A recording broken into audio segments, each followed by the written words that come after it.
આજના સમયમાં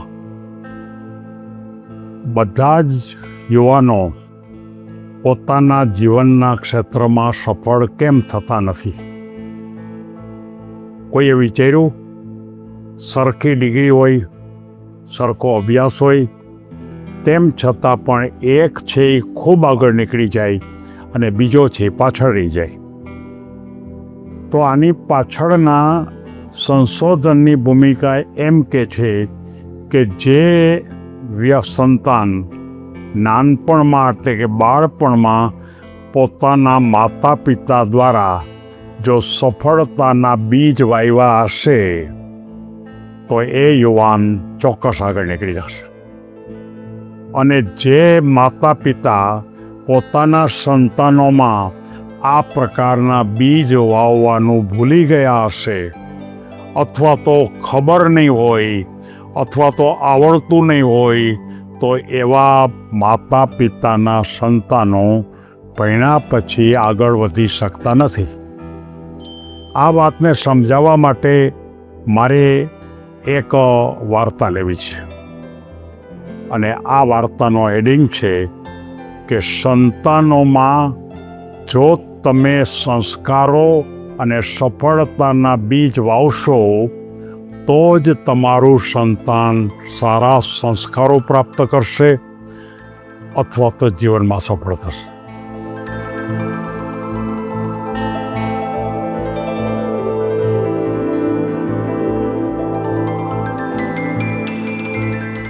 એક અરુણ નામનો યુવાન પોતાના જીવનમાં ખૂબ અભ્યાસ કર્યો, તેમ છતાં પણ સફળ ન થયો.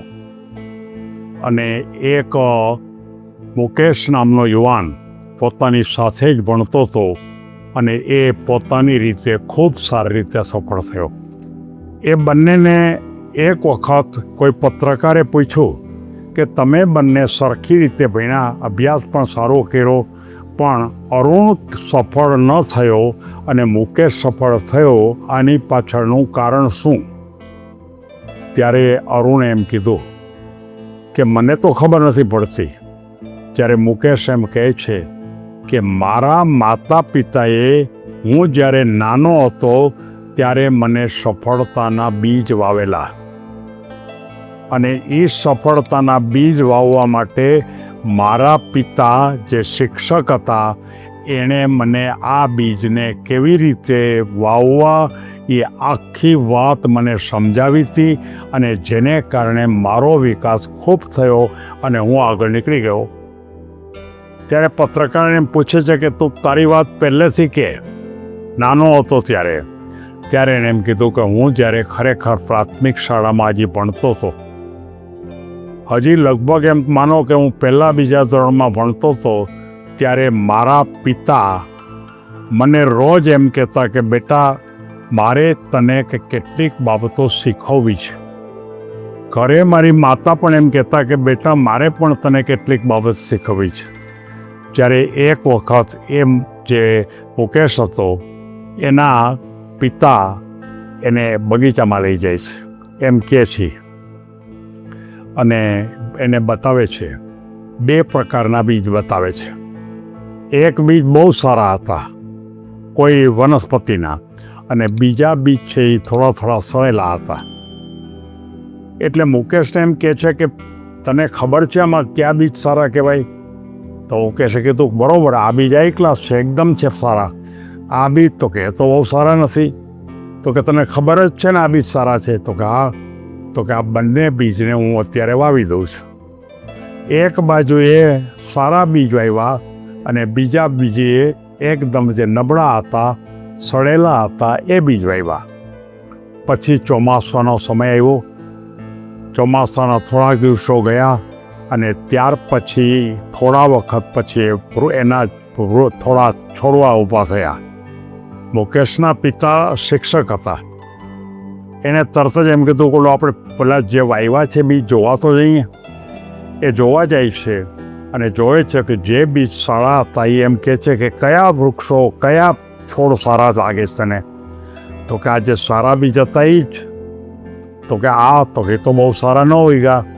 ત્યારે મુકેશના પિતા એને એમ કહે છે કે બેટા, મારે તને તારા જીવનમાં સફળતા અને સારા સંસ્કારોના બીજ વાવવા છે.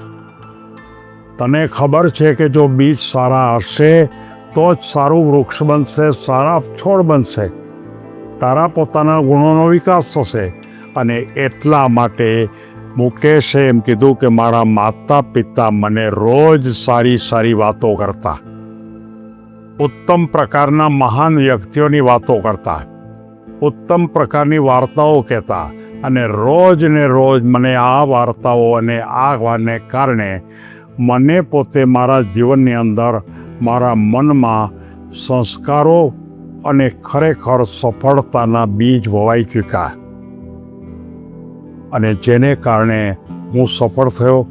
અને આ અરુણ છે સફળ નથી થયો, માટે એની પાછળનું કારણ કદાચ એને ખબર હશે કે આ પ્રકારે એના માતા પિતાએ પ્રયત્ન કર્યો હતો. ત્યારે અરુણ કહે છે કે ના, મને આ પ્રકારે કોઈ પ્રયત્ન કરવામાં આવ્યો નહોતો. એટલે કે મારા માતા પિતા તો અભણ હતા, એને તો ખબર નહોતી, એ તો જાણતા નહોતા, અને એટલા માટે મારો પોતાનો વિકાસ થયો નહીં. મારે આ બંને કમ્પેરિઝન્સ કરી અને વાર્તા આપવા પાછળનો ખ્યાલ એ છે કે કોઈ પણ માતા પિતા અભણ હોય કે ભણેલ હોય, જ્ઞાની હોય કે કદાચ ઓછા જ્ઞાની હોય, સમય મળતો હોય કે સમય ન મળતો હોય, પણ જો તમે તમારા સંતાનને જન્મ આપ્યા પછી જો તમે તમારા સંસ્કારના અને સફળતાના અને સારા ગુણો વિકસાવવા માટે જો એને બીજ તમે નહીં આપો પ્રાથમિકમાં ભણતા હોય ત્યારે, તો તમારા બાળકોને તમે ગમે તેટલા પૈસા ખર્ચશો, ગમે તેટલી ડિગ્રી મેળવશો, પણ એના જીવનમાં એ સફળ નહીં થાય. એમાં વાર્તા કહે છે. મારે તમામ માતા પિતાને, મારે તમામ શિક્ષકોને આ એક વાત બહુ ભારપૂર્વક કહેવું છે કે તમે તમારા માતા પિતા તરીકે તમારા સંતાનોને કદાચ તમે સારું જમાડશો, સારી સગવડતા આપશો, સારા કપડાં આપશો, કદાચ સારા રમકડાં આપશો, પણ એ બધા કરતાં પણ સૌથી અગત્યની વાત એ છે કે તમે સંસ્કારના બીજ, સફળતાના બીજ અને સારા ગુણોના બીજ માત્ર ને માત્ર તમે મોટા મોટા જે સફળ થયેલી વ્યક્તિના ઉદાહરણો, પ્રેરણાત્મક વાર્તાઓ, એને તમે રોજ સાંજે તમે અડધી કલાક માટે કહેવાની શરૂઆત કરી દો. કોઈ પણ માતાને, કોઈ પણ પિતાને, કોઈ પણ શિક્ષકને આ વાત હું ભારપૂર્વક કહું છું. અને તમારું સૌથી અગત્યનું કાર્ય એ છે, અને જો તમે એ રીતે કરશો તો તમારા સંતાનો ખરેખર તમે જે જન્મ આપ્યો છે સાથોસાથ એની પોતાને ઊંચાઈ પણ આપી શકશો, એવી મારી લાગણી હું તમને વ્યક્ત કરું છું. કોઈ પણ સંતાનમાં જો બીજ રોપવાનું રહી ગયું તો એ માતા પિતા ક્યારેય વિચારે નહીં કે પોતાનો સંતાન તાકાતવાળું બનશે. બાળપણમાં આપેલા આ મૂલ્યો, આ સંસ્કાર, આ બીજ વાવવાનું ન ચૂકો, એવી લાગણી સાથે મારી આજની વાત પૂરી કરું છું. સૌને ધન્યવાદ.